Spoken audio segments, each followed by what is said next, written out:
Green Bangladesh, clean Bangladesh এই প্রতিপাদ্যকে সামনে নিয়ে ভিলেজ ভিশন বৃক্ষরোপণ বিতরণ, বীজ বিতরণ এরকম করে আসছি। এই ধারাবাহিকতায় এবার আমরা 50,000 খেজুরের বীজ রোপণ আর বিতরণের উদ্দেশ্যে কাজ শুরু করলে 74,000 আমরা সংগ্রহ করি। আর আজকে আমরা 1 লাখ টার্গেট করতেছি, কারণ বিভিন্ন বাংলাদেশের বিভিন্ন প্রান্ত থেকে আমাদের এখানে বীজ নেওয়ার জন্য মানে অনেকেই রিকোয়েস্ট পাঠাইছে। তো সেই হিসাবে বিভিন্ন জায়গায় আমরা এরকম বীজ রোপণও করবো, বিতরণও করতেছি। তো সেই লক্ষ্যে আমরা আজকে এবারই এই বছরের শেষ 1 লাখ টার্গেট, আলহামদুলিল্লাহ আমাদের টার্গেট আজকেই পুরো হয়ে গেছে। তো আমরা এইরকম বীজ সংগ্রহ করতেছি বিভিন্ন জায়গায় বিতরণের জন্য ও রোপণের জন্য।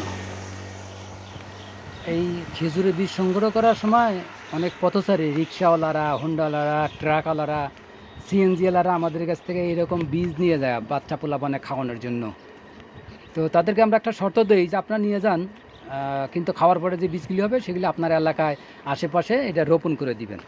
তো এইভাবে আমাদের অনেক বীজ গেছে। তা আমরা এই পর্যন্ত এই যাবৎ আপনার মুন্সিগঞ্জ, ড্যামরা, দিনাজপুর, পঞ্চগড়, লালমনিরহাট, পাবনা বিভিন্ন জায়গায়, সিরাজগঞ্জের বিভিন্ন জায়গায় এইরকম আমরা এই কুরিয়ারের মাধ্যমে, বাসের মাধ্যমে, লোক মারফতে আমরা এই বীজগুলি বিতরণ।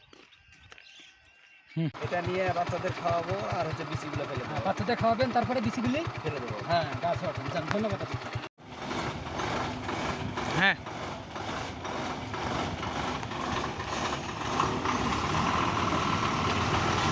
আলহামদুলিল্লাহ আমাদের লক্ষ্যের উদ্দেশ্য একই, কারণ আমরা যদি তারাশের আশেপাশে যদি আমরা এগুলি রোপণ করি, আমাদের যে কার্যক্রম হবে বা যে লাভ হবে পরিবেশের জন্য, এটা ড্যামরা, মুন্সিগঞ্জ, লালমনিরহাট, রংপুর, দিনাজপুর, পঞ্চগড়, সিরাজগঞ্জ যেখানে রোপণ করবে কার্যকারিতা হবে। খেজুর গাছ দিয়ে খেজুরের রস হবে, গুড় হবে, খেজুরের পাতা দিয়ে, গাছের পাতা দিয়ে পাটি হয়, এরকম অনেক জ্বালানি হবে, অক্সিজেন সাপ্লাই দিবে, পরিবেশের ভারসাম্য রক্ষা হবে। এই সমস্ত কিছু বিষয় চিন্তা করে আমরা এবার 1 লাখ সারা বাংলাদেশে 1 লাখ খেজুরি বীজি রোপণ এবং বিতরণ করার আমরা পরিকল্পনা নিয়েছি আলহামদুলিল্লাহ।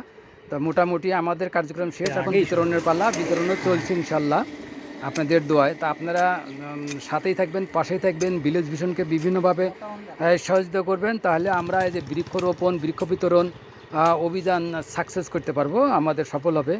উদ্দেশ্য সবারই একই, আমাদের উদ্দেশ্য একই, আলাদা কোনো কিছু নেই। আমাদের সঙ্গে থাকবেন, ভালো থাকবেন, সবাই ভালো থাকি। আল্লাহ হাফেজ, আবার দেখা হবে ইনশাআল্লাহ।